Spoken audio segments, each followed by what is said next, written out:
মহান দিনে ভারতবর্ষের সংবিধানের ষষ্ঠ তপশিলীতে অন্তর্ভুক্ত ত্রিপুরা রাজ্যকে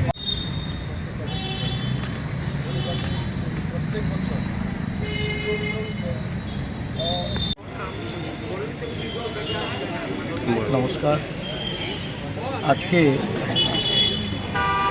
23শে আগস্ট ত্রিপুরা উপজাতি স্বশাসিত এলাকার যিনি জনক, সংবিধানে সংশোধন এনে এই রাজ্যের পিছিয়ে পড়া আদিবাসীদের তাদের দ্রুত উন্নয়নের জন্য তাদের সংস্কৃতি, কৃষ্টি, ঐতিহ্য এবং সামাজিক, রাজনৈতিক, অর্থনৈতিক বিকাশের ক্ষেত্রকে দ্রুততার সঙ্গে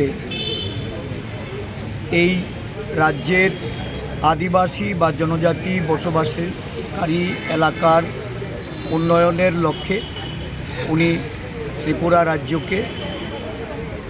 রাজ্যের আদিবাসীদের জন্য এই ক্ষমতায়ন এবং অধিকারকে সুরক্ষিত করার রক্ষা কবচ হিসাবে ষষ্ঠ তফসিলে অন্তর্ভুক্ত করা হয়েছিল।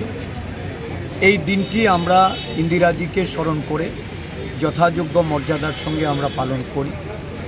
আদিবাসী জনগোষ্ঠীর একটা বিরাট সংখ্যক মানুষ এই দিনে ওনাকে স্মরণ করে ওনার প্রতি শ্রদ্ধাঞ্জলি তারা উৎসর্গ করে। আজকে ত্রিপুরা প্রদেশ কংগ্রেসের উদ্যোগে সারা রাজ্যে প্রতিটা জেলা, ব্লক কংগ্রেস কমিটি, আমাদের আদিবাসী কংগ্রেসের পক্ষ থেকে যথাযোগ্য মর্যাদার সঙ্গে সারা রাজ্যে দিনটি পালন করছেন।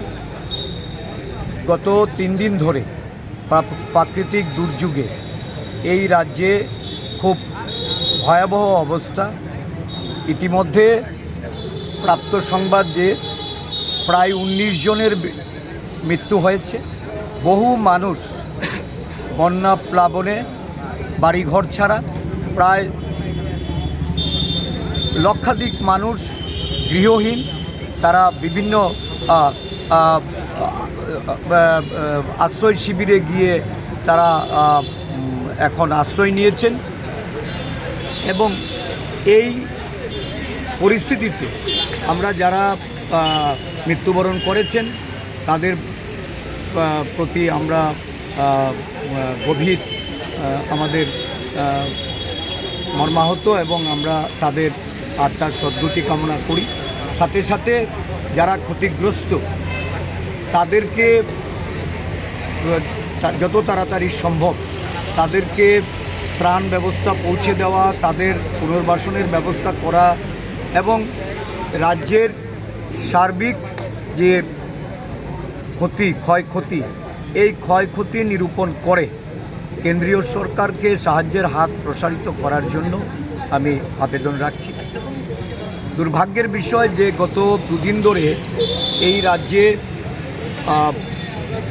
বৃষ্টিপাত হচ্ছে, আবহাওয়ার পূর্বাভাস ছিল, কিন্তু দেখা গেছে গতকালকে প্রশাসনের নগ্ন চিত্রটা বেরিয়ে এসছে এবং রাজ্য জুড়ে যেখানেই এই বন্যা প্লাবিত মানুষ ছিল তাদের পুনর্বাসন, তাদের ত্রাণ পৌঁছে দেওয়ার বা তাদের পাশে দাঁড়ানোর মতো প্রশাসনিক যে ব্যবস্থা এটা অত্যন্ত দুর্বল এবং সময় উপযোগী এটা ছিল না। মানুষ নানাভাবে তারা অসুবিধার সম্মুখীন হয়েছে। আমরা বিরোধী দলের তরফ থেকে কংগ্রেস দল চেষ্টা করেছে মানুষের পাশে থাকার। আজও আমাদের দলীয় নেতৃত্ব মানুষের পাশে আছে। ধন্যবাদ।